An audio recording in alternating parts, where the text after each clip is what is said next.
Καλλιόπη. Έλα. Έλα κοκκόνα μου, έλα εδώ, έλα. Έλα, το μικρό μου το παιδάκι. Δεν έχει σημασία. Σημασία έχει πως ξαναλαβήκαμε. Και πως από εδώ και πέρα θα μιλήσει συνέχεια. Εγώ νομίζω πως έχουμε. Καλώς είναι. Καλλιόπη. Έλα εδώ. Τι λες εσύ μας τώρα. Έλα. Θα σε περιμένω στις 10 στο Bar Waterloo. Έλα ψυχή μου. Έλα εδώ. Έλα. Ξεκουράσου. Όρθια λέμε καλέ.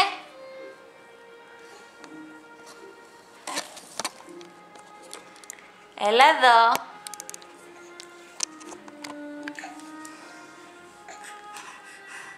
Έλα.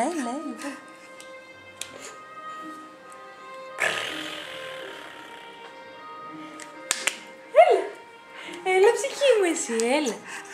Έλα κοκκόνο μου όμορφε, έλα καρδιά μου. Έλα, μπράβο. Άμα έρθεις εδώ θα σου αξίζει ένα φιλί. Ναι. Καλλιόπη, έλα να πάρεις φιλάκι, έλα. Έλα να κάνεις μάτι μανούλα. Έτσι ερευνείς τον κόσμο. Όρθια. Μπράβο. Καλλιόπη, έλα εδώ. Να δω που θα πας, μωρέ.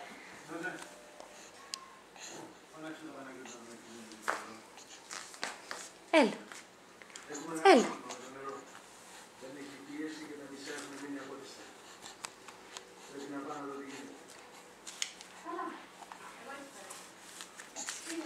Καλλιόπη, είσαι το πιο όμορφο παιδί της γειτονιάς.